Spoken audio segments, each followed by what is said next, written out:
countries move forward when they cooperate, when they come together, when they work together. Mendoj se është një gjë e mirë si për vendin tonë, si për banorët e këtij vendi, sidomos për rinin. It's important to have a little bit more patience in order to have our economy thriving. Уже более 10 лет Албания стремится присоединиться к крупнейшему торговому блоку. Пока у нее нет твердой даты приема в ЕС, но война в Украине дала новый импульс процессу расширения Большой Европы. So in this episode, we've come to the Balkan country to find out how close it is to joining the EU. What economic criteria will it need to meet? Is it really ready? And perhaps most important of all, if Albania were allowed in, who would actually benefit? Welcome to Realeconomy. В экономическом плане Албания – одна из самых крепких стран на Западных Балканах. Несмотря на землетрясение 2019 года, пандемию, войну в Украине, экономика Албании уверенно восстанавливалась последние годы. В 2024-м там ожидается рост реального ВВП на 3,3%. Это оживление отчасти объясняется бумом в сфере туризма и строительства, а также деятельностью таких небольших компаний, как Тимак. Фирма производит автомобили экстренной помощи и уже экспортирует свою продукцию в ЕС. По словам гендиректора, многие из существующих сегодня препятствий будут устранены, если Албания присоединится к блоку. Now we cannot enter very easily to EU market. Some of the biggest challenges are the custom issues and the standard documentations from EU.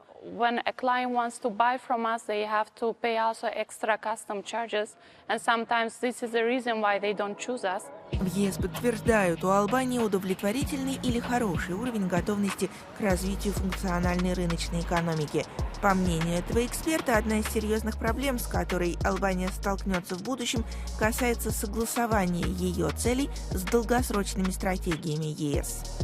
Le défi de l'économie albanaise dans le cadre de l'intégration européenne, c'est comment l'Albanie ça peut intégrer les politiques économiques du développement avec les grandes lignes de politique économique européenne, y compris par exemple les politiques de la transition énergétique, les politiques environnementales, les politiques du transport ou les autres politiques sociales, fiscales et budgétaires. Инвестиции в инфраструктуру – один из важных способов подготовки экономики Албании к вступлению в Большую Европу.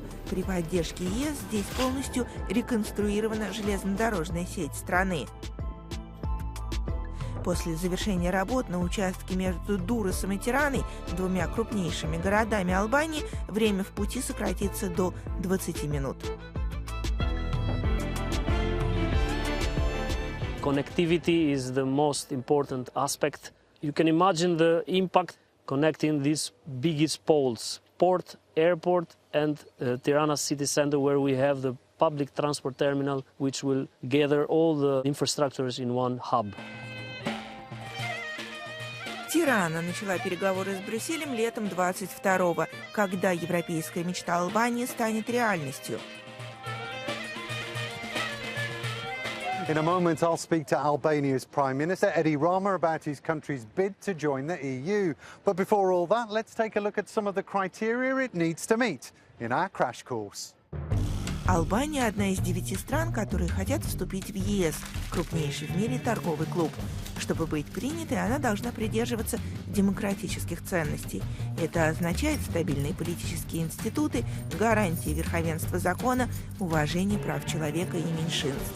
Странам-кандидатам необходима функционирующая рыночная экономика, и это предполагает макроэкономическую стабильность, достигаемую через качественное управление, адекватный рынок труда и гибкую инфраструктуру.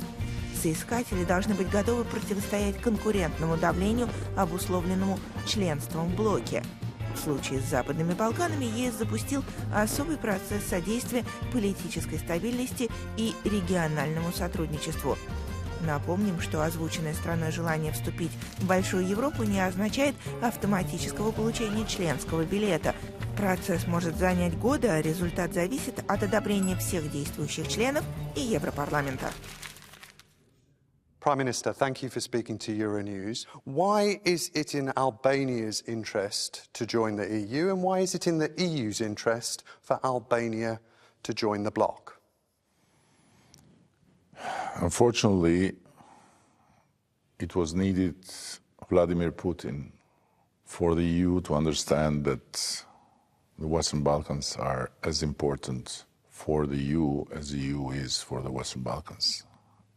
And it's a very, very simple logic. It's about integrating.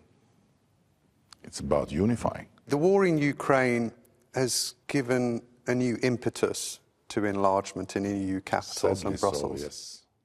Sadly so.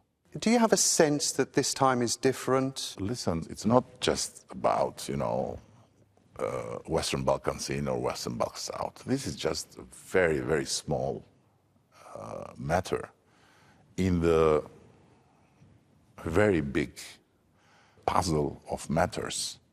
It's about the relevance of the European Union in the global stage. It's about the economy of the European Union. It's about the competitiveness of the European Union. It's about the capacity of the European Union to decide for Europe. EU voters are split over further enlargement. How do you convince skeptics that Albania should be part of the EU? I strongly believe that in all the skepticism about EU and enlargement, there is a lot of, on one hand, ignorance of the facts, and on the other hand, fear fueled by politics for very political reasons. Fear of what exactly? The fear is the easiest tool to get more votes by speaking not to the brain of people, but by communicating directly with their guts through bypassing their brain. 2030, what would you like to see? I know what I want to see, and it's public. We have the 2030 vision, and we are working for it, and we will be there when Albania will be a champion in the region of tourism, when Albania will be a net exporter of energy, totally clean and green, by the way, and an Albania that is very much modern in terms of innovation and new technology. You say Albania will be ready. Do you think the EU will be ready? What I know is where Albania will be in 2030. To know where the EU will be in 2030, it's a hell of joint work, and it's a hell of strategic decisions to be taken. Prime Minister Edi Rama, thank you for your time. Thank you.